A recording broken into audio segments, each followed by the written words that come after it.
Welcome back to V news. Chandrababu అరెస్టుకు నిరసనగా Telugu Desam party ఆధ్వర్యంలో నర్సీపట్నంలో కాంతితో క్రాంతి కార్యక్రమం మాజీ మంత్రి చింతకాయల అయ్యన్న పాత్రుడు ఆదేశాలతో తెలుగు తమ్ముళ్లు నిర్వహించారు. స్థానిక ఎన్టీఆర్ స్టేడియంలో స్కై ల్యాంపులతో పాటు సెల్ ఫోన్ లైట్లతో నిరసన తెలిపారు. కాంతితో క్రాంతి కార్యక్రమంలో రాత్రి 7 గంటల నుండి 7:05 పాటు సెల్ ఫోన్ లైట్లతో నిరసన చేశారు. సైకో పోవాలి, సైకిల్ రావాలి, జై తెలుగుదేశం, జై చంద్రబాబు అంటూ నినాదాలు చేశారు. అదేవిధంగా బలిఘట్టంలో బైకులతో లైట్లు బ్లింక్ చేస్తూ సెల్ ఫోన్ లైట్లతో నిరసన తెలిపారు.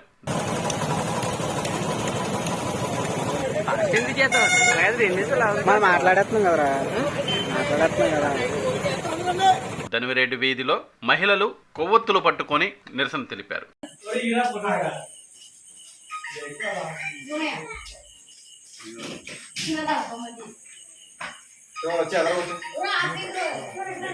పాకిరావుపేట నియోజకవర్గం పాములవాకలో ఎన్టీఆర్ విగ్రహం వద్ద కొవ్వొత్తులతో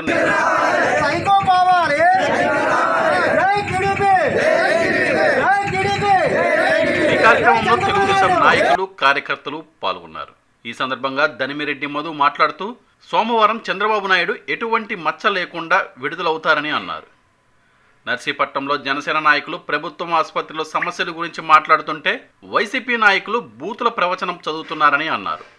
ఈరోజు నర్సీపట్నం ఎన్టీఆర్ స్టేడియంలో చీకట్లో వెలుగులు నింపే కార్యక్రమం చేపట్టాం. దానికి మన అయ్యన్న పాత్రుడు గారి ఆధ్వర్యంలో జరుగుతుంది.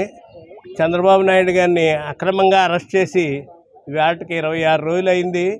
చాలా అన్యాయమైన ఎవరికి కూడా ఇది అవ్వలేదు, కనికరించడం లేదు.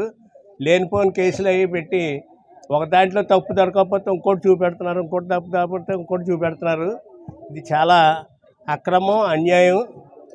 రేపు పొద్దున్న ఇదే పరిస్థితి వాళ్ళకే వస్తుంది.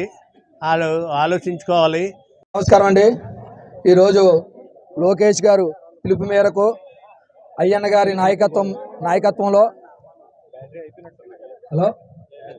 అయ్యన్న పాత్రుడు గారి నాయకత్వంలో ఈ కార్యక్రమం చేయడానికి అందరూ నిశ్చయించుకొని తెలుగుదేశం పార్టీ మున్సిపాలిటీ కార్యకర్తలు, నాయకులు అందరూ కూడా వచ్చి ఈ కార్యక్రమం చేశారు. ఈ కార్యక్రమం ద్వారా ముఖ్య ఉద్దేశం ఏంటంటే చంద్రబాబు నాయుడు గారిని అక్రమంగా అరెస్ట్ చేశారు. శిశుపాలుడు 100 తప్పులు పూర్తయిన తర్వాత శ్రీకృష్ణుడు సుదర్శన చక్రంతో బుద్ధి చెప్పాడు. ఈ రోజు చంద్రబాబు నాయుడు అరెస్టుతో జగన్మోహన్ రెడ్డి 100 తప్పులు పూర్తయిపోయాయి. జనం 2024లో ఓటు అనే సుదర్శన చక్రంతో బుద్ధి చెప్పడానికి సిద్ధంగా ఉన్నారు. జగన్మోహన్ రెడ్డికి కనీసం 10 సీట్లు కూడా రాలేని పరిస్థితి ఈరోజు ఉంది. చంద్రబాబు నాయుడిని అరెస్ట్ చేయొద్దని వాళ్ళ నాయకులు కానీ వాళ్ళ సలహాదారులు కూడా అందరూ కూడా చెప్పారట. ఏమని, మీరు అరెస్ట్ చేయకండి, ఇప్పటికే ఓడిపోయేలాగా ఉన్నాం, ఇప్పటికే మనం డౌన్ ఫాల్ అయిపోయాం, సీట్లు అయితే వచ్చే పరిస్థితి అయితే లేదు. చంద్రబాబు నాయుడు గారిని అరెస్ట్ చేస్తే ఇంకా డౌన్ ఫాల్ అయిపోతామని చెప్తే ఎలాగా ఓడిపోతాం కదా, ఏదో చేయాలి.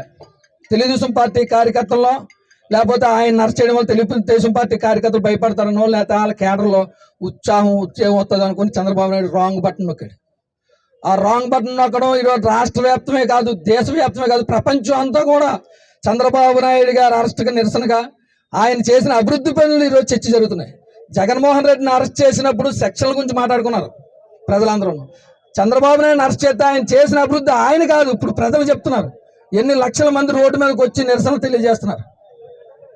ఈరోజు నిరంతర వార్తా సమాచారం కోసం మా వి న్యూస్ ఛానల్ సబ్స్క్రైబ్ చేయండి. నోటిఫికేషన్ కొరకు బెల్ ఐకాన్ని యాక్టివేట్ చేయండి.